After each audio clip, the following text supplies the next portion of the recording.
ગારિયાધારના ધારાસભ્ય, પૂર્વ ધારાસભ્ય તેમજ ભારતીય કિસાન સંઘ દ્વારા કમોસમી વરસાદથી ખેડૂતોને થયેલ નુકસાનને લઈ કૃષિમંત્રીને કરાઈ રજૂઆત। હાલમાં પડેલા કમોસમી વરસાદથી ખેડૂતોને મોટા પાયે નુકસાન થયું છે। ઊભા તેમજ તૈયાર પાકો બરબાદ થતા ખેડૂતો મુશ્કેલીમાં મુકાયા છે।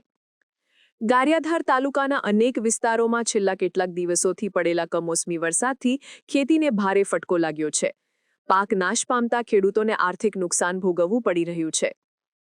આ પરિસ્થિતિ વચ્ચે ધારાસભ્ય, પૂર્વ ધારાસભ્ય તેમજ ભારતીય કિસાન સંઘ ગારિયાધાર દ્વારા કૃષિમંત્રીને લેખિત રજૂઆત કરવામાં આવી છે। રજૂઆતમાં સ્પષ્ટ રીતે જણાવાયું છે કે ખેડૂતો દેવામાં ડૂબી ગયા છે। સરકાર દ્વારા તાત્કાલિક પગલાં ભરી ખેડૂતોને સહાય જાહેર કરવામાં આવે। ભારતીય કિસાન સંઘ દ્વારા તો એવી રજૂઆત કરવામાં આવી છે કે ખેડૂતોનું દેવું માફ કરવામાં આવે નહીં તો દેવામાં ડૂબેલા ખેડૂતો આત્મહત્યા કરવા પણ મજબૂર બનશે। રાજ્ય સરકારને વિનંતી કરી છે કે તાત્કાલિક પાક નુકસાનનું સર્વે કરીને ખેડૂતોને યોગ્ય વળતર આપવામાં આવે અને તેમનું દેવું માફ કરવામાં આવે। હવે જોવાનું એ રહેશે કે ગુજરાત સરકાર ખેડૂતોની આ માંગ પર કેવી રીતે પ્રતિસાદ આપે છે અને ખેડૂતોને કઈ રીતે રાહત પૂરી પાડે છે।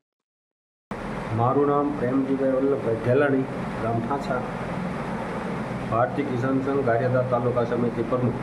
આજ રોજ અમોએ ગારિયાધાર તાલુકાના તમામ ખેડૂતો વતી રાજ્યના મુખ્યમંત્રીશ્રી તેમજ રાજ્યના કૃષિમંત્રીશ્રીને પત્ર દ્વારા જાણ કરી છીએ કે સતત 3 દિવસ અવિરત ભારે વરસાદ જેવો કે 8 થી 10 ઇંચ વરસાદ ગારિયાધાર સહિત તમામ ગામડામાં પડેલ છે, જેના કારણે મગફળી, કપાસ અને સોયાબીન જેવા પાક સદંતર નિષ્ફળ ગયેલ હોય તો ખેડૂતોને આર્થિક મદદરૂપ થવા માટે અમારા તમામ તાલુકાના ગામ વતી અમારી એવી માંગણી છે કે ખેડૂત કોઈ પણ જાતનું સહાય પેકેજ કે સર્વે કર્યા વગર તમામ સરકારી લેણું ખેડૂતોનું માફ કરવામાં આવે અને ખેડૂતોને આર્થિક મદદરૂપ થાય એવી અમારી આ ગુજરાત સરકાર જે ખેડૂતોનો હામી હોવાનો દાવો કરે છે તે પોતાનું સાર્થક પુરવાર કરે અને એવી માંગણી છે।